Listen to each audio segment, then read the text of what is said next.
If you've been speaking English for a while, I'm sure one of the things you find most frustrating about its pronunciation is homophones or homophones, which are two or more words pronounced exactly the same but with different meaning, spelling or origin.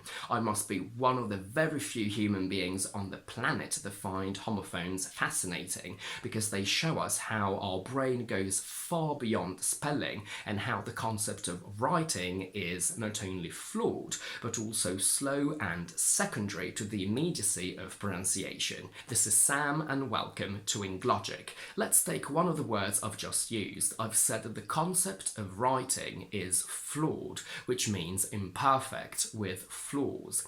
Now, in British English, the sounds of flawed also give this word, which means, among other things, so shocked that you don't know how to react. What I find fascinating is the fact that when I say the concept of writing is flawed, no one would ever for a split second even contemplate the idea that I'm trying to convey the meaning of flawed, because it would make no sense whatsoever.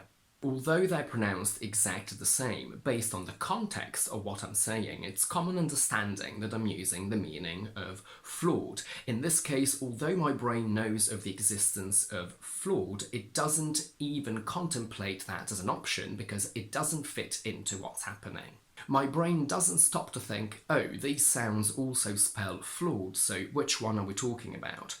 And you can also argue that not only does my brain not care about the second spelling, but it doesn't even care about the second meaning of the same pronunciation either. What I'm trying to say is that whilst homophones are indeed a big problem from language learners, because they simply need to learn by heart every possible meaning and spelling, once they have learned all their meanings, it's a non-problem for our brain because it understands immediately what's happening. Again, this is obviously the case only if you know all the meanings of homophones. Let's imagine for a second that you only know flawed for the sounds flawed and you've never heard of the second word and its second meaning.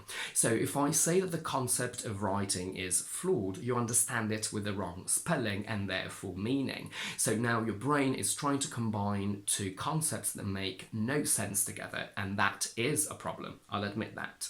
But if we assume that you do know all the meanings and spellings of homophones, your brain does not experience this issue. Today we're going to look at some fun facts about specific homophones in British and American, and we'll see how they differ based on the accent that we use. Some words are homophones in British but not in American, and the other way around. We'll work with my usual nonsensical tongue twisters, and as a little experiment I'd like you to pause the video, record yourself reading the sentence on your own, and then check if your pronunciation matches mine.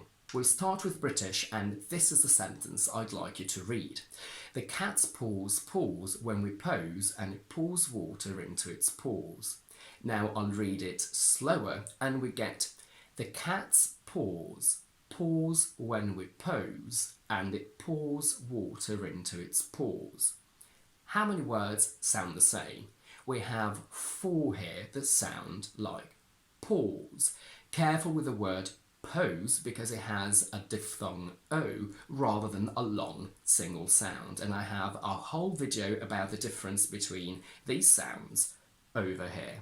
In the singular, paw is an animal's foot. The plural is pronounced as z because o is voiced, and I have a whole video on that over here. Then we have the verb to pause, which means to take a break. Careful, it's not pronounced as pause and it's not pronounced as pos because pos means HIV positive. To pour means to transfer a liquid by holding its container at an angle, and the third person singular, he, she, it, is pronounced as pause. In the same video as before, you can see why we pronounce it as z, and here you have another video where we talk about why we don't pronounce the letter R and the sound R in words like this in British English. A pore is a small hole in your skin for sweat and hair, and the plural is pores. And a little fun fact is that to pore over something means to read or look at something carefully for a long period of time. Interestingly, if we remove z from pause, we get another homophone, which is P-O-O-R, which means with no money, but we lose pause, which means to take a break. In American, an animal's foot is paw, and its plural is paws, which is a homophone with taking a break. Paws, but they are not homophones with to pour water and pour, which are homophones with each other, but not with the first two. What about this tongue twister? My eyes were sore, but I think I saw a saw to the top of the tree. Slower, we get my eyes were sore, but I think I saw a saw to the top of the tree. We have 4 words that sound exactly the same, and they go saw. S-O-R-E means painful because overused or infected. You can have a sore throat or sore muscles. The second saw is the simple past of see, saw, seen. The third saw is an object used to cut trees, and it's also a verb. And S-O-A-R means to fly or go upwards very quickly. Once again, in American, because they pronounce R everywhere, not all of these sound the same. We have soar, saw, soar. The same goes for our original words. Whilst in British they sound exactly the same, floor and floor. In American we have floor and flour. Stalk, as in S-T-A-L-K, means to follow someone everywhere, and it's also the long, thin body of a plant. As S-T-O-R-K, it's a bird that brings babies. In American, however, they're pronounced differently, so we have stark and stork. Let's have a look at these in British. We have all, they're all homophones with each other. The first O-A-R, is an object used for rowing. The second A-W-E, is a feeling of amazement and admiration from which we get awesome. And the third is a conjunction. In American, we have or, where only the first and the third are homophones. These ones are all homophones, both in British and in American. We say so, they say so. The first S-E-W means to repair clothes with needle and thread. We all know the second so, and S-O-W means to plant seeds. Vain, as in V-A-I-N, means conceited, proud of your good looks. V-E-I-N is a blue blood vessel, and V-A-N-E in normal spoken English is short for weather vane, which is a metal object that follows the direction of the wind. So far we've seen words that are homophones in British but may not always be in American, but now we're going to do the opposite.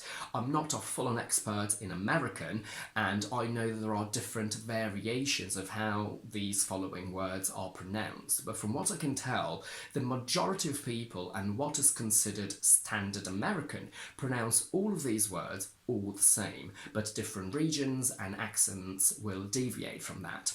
Let me put them like that. When I learned Standard American to become an actor, I learned to pronounce them all the same. In British English, when we have the combination r, the sound is just a normal open from bed. We say bed, bed, bed. America, America, America. Very, very, very. In Standard American, however, in this combination, the goes down and it gets longer. America, America, America. Very, very, very. So from British to American, we get America, America. Very, very. The diphthong plus r is pronounced in modern British English as a normal, long, open So we say air, fair, there, very. In Standard American, however, we get the same sound that we had in America. So we have ear, there, fair, very, meaning that the E-R-Y and the A-R-Y are pronounced the same in American. So they go very, and we have fairy. In British English, in the combination R, we keep a normal quacking A from bad. So we say bad, bad, bad, carry, carry, carry. In Standard American, however, in this case, the A sound becomes exactly the same as our previous American sounds. So we have carry, America, fairy. Why have I told you all of this? Let's look at this tongue twister. Now, my American is not good enough for me to read a tongue twister perfectly, but I will do my best. It goes, Mary is so merry that she wants you to marry her, where we have Mary, Mary, and Mary pronounced exactly the same. Whereas in British, we have Mary is so merry that she wants you to marry her, where we have three completely different sounds. Mary, merry, marry. Careful, most dictionaries seem to give this transcription for all of these words in Standard American. They give you what gives us in British the word merry, as in Merry Christmas, but it's up to you to know that you actually have to go down and keep the sound longer. In American, these two pairs are homophones. They go hairy, fairy, but they're not in British. We have Harry, hairy, fairy, ferry. And that's it for today. If you like this video, please don't forget to give it a thumbs up and to subscribe to my channel down below. And do let me know in the comments if you have any questions and if you can think of any other words that are homophones in one accent but maybe not in the other one. In the meantime, I'll see you on Tuesday with another explanation video.